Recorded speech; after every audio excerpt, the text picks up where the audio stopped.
In 1972, a rear-end collision turned a Ford Pinto into a fireball. Lily Gray died. Richard Grimshaw survived with severe burns. Inside Ford, a document had already priced deaths like hers at roughly $200,000, weighed against an $11 per car fix. The arithmetic said letting people burn was cheaper. But what that document actually proves, and what it doesn't, is where this story begins. The appellate court record of the 1972 rear-end crash identifies the real-world impact of the design. Lily Gray died, and Richard Grimshaw suffered severe burns. Behind these tragic human anchors, the legal file introduces a controversial Ford document from the early 1970s. This safety analysis compared a proposed $11 fuel system modification against the projected costs of fire-related casualties. In the document, a human life was valued at approximately $200,000, a serious burn injury at $67,000, and a lost vehicle at $700. Far from an arbitrary figure created by Ford, this valuation of $200,000 originated from a federal regulatory agency. The National Highway Traffic Safety Administration had calculated these numbers to represent the societal cost of traffic accidents. By applying this federal formula to the entire national fleet, Ford planners compared $49.5 million in projected accident costs against a $121 million cost for a large-scale design retrofit. The economic finding was clear. The safety upgrade was not financially justified. While the rhetoric of the era suggests an explicit instruction to let people burn, the document contains no such literal directive. Under one contested interpretation, the memo was a technical regulatory submission, not a direct design decision. The central question remains whether this represents a routine regulatory argument or an institutional choice to treat human safety as a mere cost line. In 1968, Ford's leadership approved the Pinto program to counter the rapid rise of Volkswagen and Japanese imports. To compete, executives imposed strict boundaries. The car had to weigh under 2,000 pounds and cost less than $2,000. Meeting these targets required a compressed 25-month development cycle, nearly half the industry standard of 43 months. These tight engineering constraints shaped the car's physical architecture. To increase cabin space within the small frame, engineers positioned the 12-gallon fuel tank behind the rear axle. This left only 9 inches of crush space between the tank and the rear bumper. The layout created a linked physical vulnerability. In a rear-end collision, impact forces could easily deform the rear structure, push the tank into the exposed bolts of the differential housing, pull the filler neck from the bumper, and cause fuel to spill. But a physical design vulnerability is not the same as a legally established defect. While these packaging choices created a conditional chain of collision, leakage, and ignition, the question remained, what did Ford's own crash testing actually reveal about this arrangement before the car went to market? Between 1970 and 1971, Ford conducted a series of internal rear impact crash tests to evaluate the Pinto's fuel system.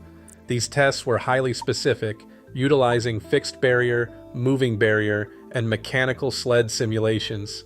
The results, preserved in internal laboratory reports, documented fuel leakage, tank rupture, and post-impact fire under particular conditions, such as a fixed barrier crash at 21.5 miles per hour, documented as Crash Test 1616, where the tank deformed against the rear differential, allowing exposed bolt heads to puncture the steel. The data did not demonstrate that every rear-end collision would cause a fire. Rather, they identified a specific threshold of structural vulnerability. In response, Ford engineers developed and tested several technical remedies.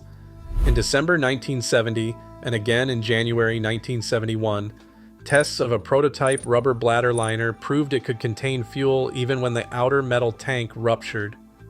Other engineering proposals included steel protective shields, structural underbody reinforcements, safety valves, and improved filler neck protection. These designs directly challenged corporate constraints, adding weight, increasing per-car assembly expenses and threatening to disrupt the rapid launch schedule. While engineering changelogs document these proposals, the primary record makes an important distinction. There is no direct proof that senior executives personally read or individually rejected every engineering recommendation. Instead, these decisions occurred within a decentralized corporate environment where safety performance, weight limits, and cost margins constantly competed. Despite these documented test findings, the Pinto went to market and remained on sale without modifications from 1971 to 1977, leaving an unresolved institutional question. Was the danger deliberately buried, normalized as an acceptable risk, or deferred under production pressure? In June 1977, journalist Mark Dowie published an exposé in Mother Jones magazine titled Pinto Madness. Drawing on leaked corporate files, the article thrust the Environmental and Safety Engineering Division's cost-benefit analysis into national prominence. Dowie interpreted the calculations not as a standard regulatory filing, but as proof of an intentional corporate decision to trade lives for profits. This public exposure transformed a technical fuel system controversy into a national story of corporate accountability. The civil court soon became the formal testing ground for these documents. In the civil suit Grimshaw versus Ford Motor Company, plaintiffs argued that the manufacturer was aware of the fuel system's vulnerabilities in foreseeable rear-end impacts and chose to bypass feasible safety alternatives. The jury agreed, finding the company liable and returning a historic verdict. They awarded substantial compensatory damages to the victims alongside an unprecedented $125 million in punitive damages. The trial judge later reduced this punitive award to approximately $3.5 million, a decision affirmed during appellate reviews between 1978 and 1981. The appellate court upheld the core finding of conscious disregard, cementing it as a formal judicial determination of corporate conduct rather than merely a journalistic allegation. Through these civil proceedings, the technical memo transitioned from an administrative regulatory response into a legally defined symbol of corporate liability. In 1979, the state of Indiana initiated a separate criminal track, charging Ford with 3 counts of reckless homicide following a fatal rear-end collision. Ford's defense relied on compliance with existing federal standards and the absence of proven criminal intent, arguing these factors created reasonable doubt. In March 1980, the jury acquitted the company. This criminal acquittal required proof beyond a reasonable doubt, a much higher burden than the civil standard, and did not erase the physical evidence of safety risks.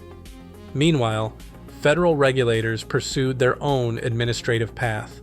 Following a defect investigation, the National Highway Traffic Safety Administration pressured Ford into a voluntary recall of approximately 1.5 million Pintos and 30,000 Mercury Bobcats. The official remedy, implemented after verification, required dealerships to install a protective steel shield around the fuel tank and modify the filler neck system. Federal investigators with the National Highway Traffic Safety Administration confirmed 27 deaths from fire-related rear collisions between 1971 and 1978. While media reports and initial projections suggested hundreds of casualties, this verified figure relied on strict criteria requiring confirmed vehicle identification and clear ignition data. This gap between projections and reality extends to the document itself. Legal and economic scholars note the analysis was a broad regulatory response addressing the entire American fleet, not a direct blueprint for the Pinto's production. Yet, its legacy remains clear. In civil courts, such internal risk records now regularly serve as evidence of corporate knowledge, influencing punitive damages without single-handedly rewriting liability law. The enduring debate is ethical, centered on the value of a statistical life.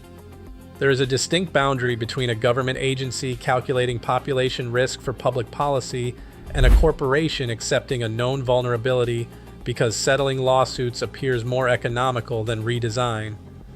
This unresolved tension defines the modern understanding of institutional risk, transforming a mathematical formula into a lasting symbol of systemic distrust.